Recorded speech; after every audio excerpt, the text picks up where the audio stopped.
Welcome to this very short 5-slide series.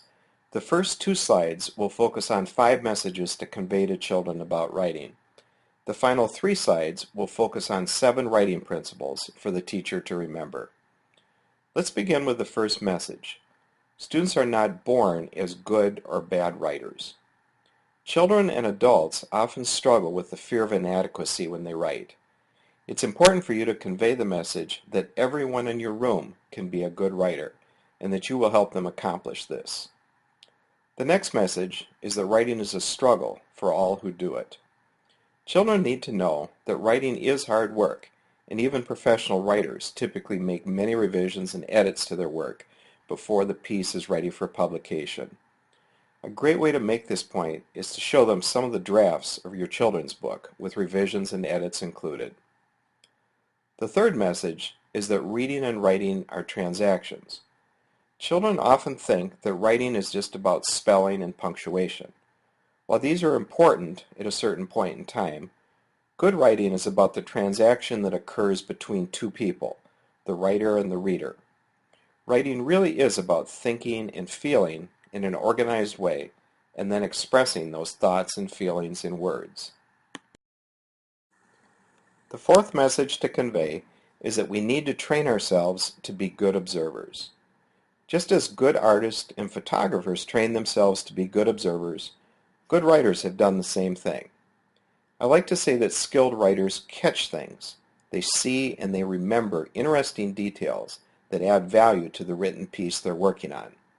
My favorite way to make this point is to provide 2 tellings of the same story from your own life. In the first telling, you use few details and make use of dull and uninteresting words.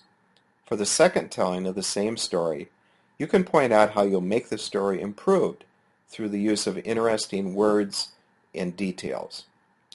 Once you've modeled the telling of the story the second time, you can then have them partner with another student and tell about some interesting event from their life. Stress that you want them to make the story come alive by adding detail and making interesting word choices. The fifth message to convey is that skilled writers write as concretely as possible. It turns out that writing that includes generalizations and abstractions keeps us from the intimacy of a situation. Good writing is specific and includes concrete images. There is, however, one caution I'd like to offer related to this message. Children need to know that there's a time and a place in their story to add these concrete images. That place is where they most want the reader engaged. One way I like to convey the message of using concrete images is by reading aloud pieces that model this skill. Eggs, a copy of which is in your big book, is my favorite piece to do this. Sit back and listen to concrete images that make this poem come alive. Eggs. Eggs that come from chickens, squeezing oblong from their feathered bottoms. Tapered ovals, opaque with white-filled albumen. Delicate thickness. I've eaten them raw, sucking them from a pinhole carefully made in the shell.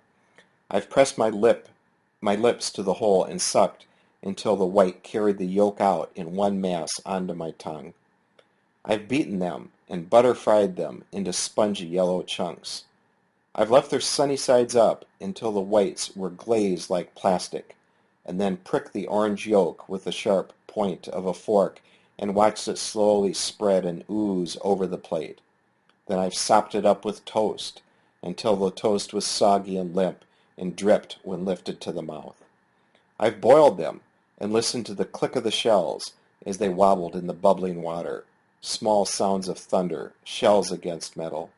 Then I've cracked them and peeled them, pulling the residue of skin-like membrane from them, then sliced or bit into their shine of rubbery white with yellow paste center. I've lathered them into my hair with shampoo.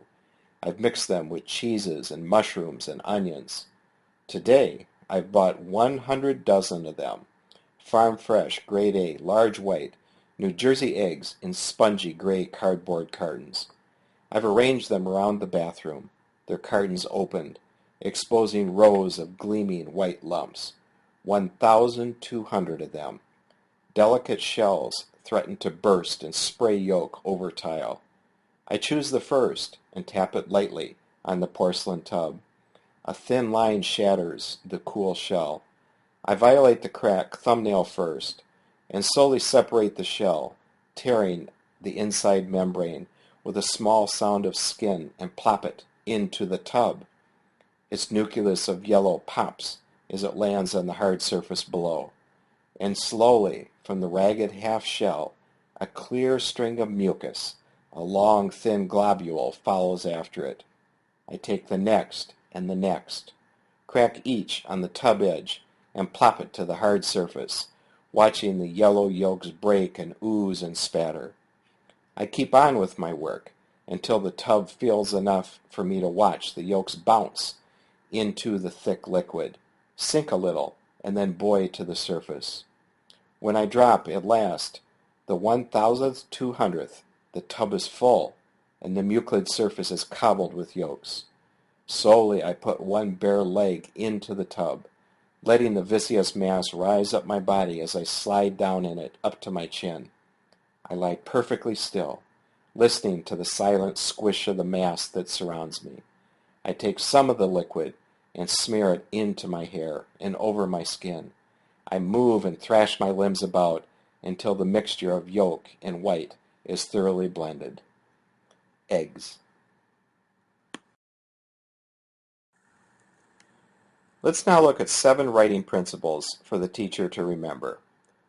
The first principle for us to keep in mind is that we give children a fear of writing with excessive criticism on our part. Young children often start off as very free and creative writers until they start getting papers back with multiple comments about what they did wrong. Typically, a fear of writing comes in 2nd grade, and at this point many students develop a fear of being wrong, so they develop a safe and rigid style of writing where they take few chances. They will often imitate the work of others as well. Children think to themselves, if I'm punished when I take a risk, I won't risk anymore. We give children a fear of writing with excessive criticism on our part. Our goal as a teacher is to support the student in their effort to write. Evidence shows that encouraging what is right is much more effective than just giving negatives. Just as everyone walks a little differently, everyone writes a little differently. Give them latitude. Take a look at the second principle now, if you would, please.